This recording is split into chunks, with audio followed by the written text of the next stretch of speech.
The Standard Vanguard looked like Britain trying to rebuild itself in chrome and courage. Behind its rounded body was a story of export urgency, tractor-borne engineering, diesel ambition, and a name that would eventually vanish into triumph history. Subscribe if you love forgotten classics with surprising stories.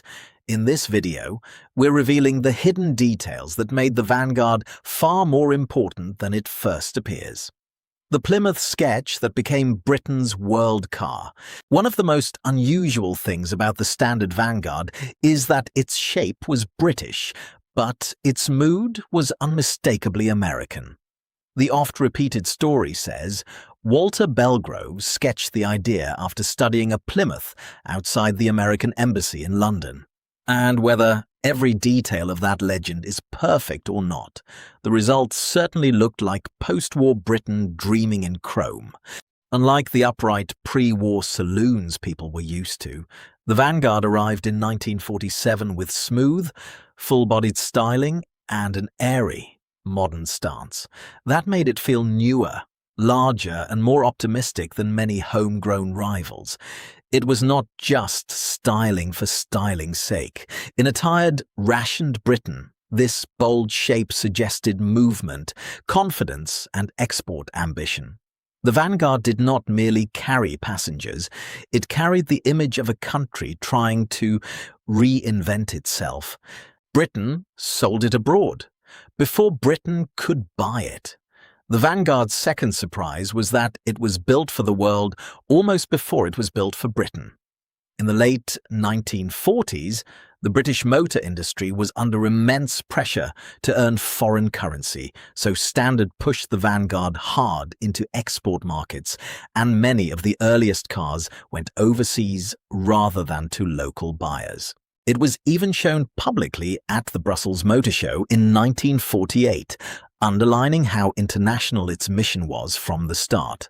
That export-first strategy gave the car a hidden advantage. It had to appeal to drivers in different climates, different road conditions, and very different expectations, which encouraged a broad, durable, practical design. There is something slightly ironic about it all. The Vanguard became a British family car, but first it had to prove it could survive as Britain's automotive ambassador. The beetle-back boot that had to die. At the rear, the early Vanguard carried one of its most distinctive features, the rounded beetle-back tail. It looked sleek and modern in the late 1940s, almost as if streamlining had been pasted onto a family saloon, and it made the car stand out instantly from the curb. But this clever-looking design came with compromises. The shape reduced luggage practicality, limited rear visibility, and made the car less convenient for ordinary family use than its dramatic silhouette suggested. Standard eventually moved towards a more conventional three-box rear end on the later Phase 2, giving owners a larger and easier-to-use boot. In practical terms, that mattered more than style. Emotionally, though, it tells a bigger story. The Vanguard began as a dream of modernity, then had to grow up and become a machine for real life. The tractor heart that powered sports cars.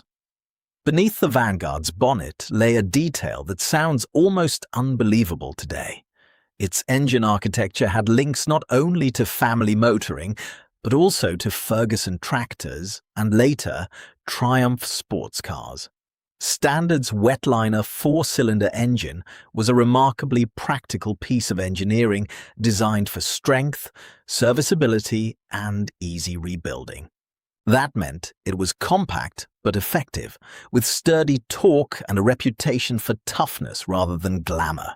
For everyday owners, the benefit was simple. This was the kind of engine that could cope with long distances, rough use, and the sort of maintenance standards real post-war motorists actually lived with. Yet the emotional appeal comes from the contrast. The same engineering bloodline that helped power farm machinery also helped feed the spirit of cars like the Triumph TR, which gives the Vanguard a far richer legacy than most people expect. Britain's first factory diesel car was painfully ahead of time. When Standard introduced a diesel Vanguard in the mid-1950s, it stepped into territory most British car makers had not dared enter. This was one of the first British production saloons to offer a factory-fitted diesel engine, which sounds forward-thinking now. But at the time, it felt almost alien. The diesel promised lower running costs, strong durability and useful economy for high-mileage drivers, especially fleets and practical-minded owners. That was the hidden advantage. But it was also slower, heavier and less refined than the petrol version, with cold starts that could feel like part of a ritual rather than a simple turn of a key. In other words, the Vanguard diesel solved tomorrow's problem with yesterday's manners. That is what makes it so fascinating. It was a glimpse of the future, delivered with all the noise, effort, and stubbornness of the past. The Sportsman that was almost a triumph. Then there was the Vanguard Sportsman, one of the most intriguing near misses in the car's story. It was conceived as a more spirited, better-equipped version of the ordinary saloon, and at one stage it was reportedly close to wearing a Triumph identity instead. That makes sense when you look at what Standard gave it. A more eager engine tune, twin SU carburetors, and a stronger sense of performance than the Standard car usually promised. The practical benefit was not outright racing speed, but easier, high-speed cruising and a more confident feel on fast roads.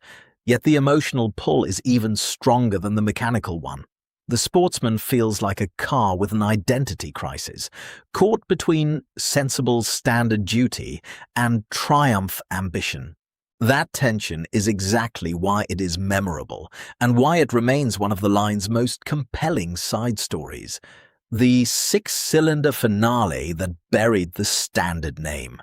By the time the Vanguard 6 arrived in 1960, the car had become something more than a model line. It had become the final bridge between the old Standard world and the Triumph future waiting just ahead.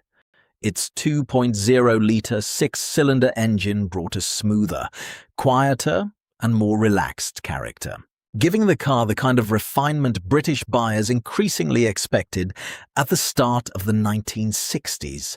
That was the practical gain. Less fuss, more effortless cruising, and a more mature personality.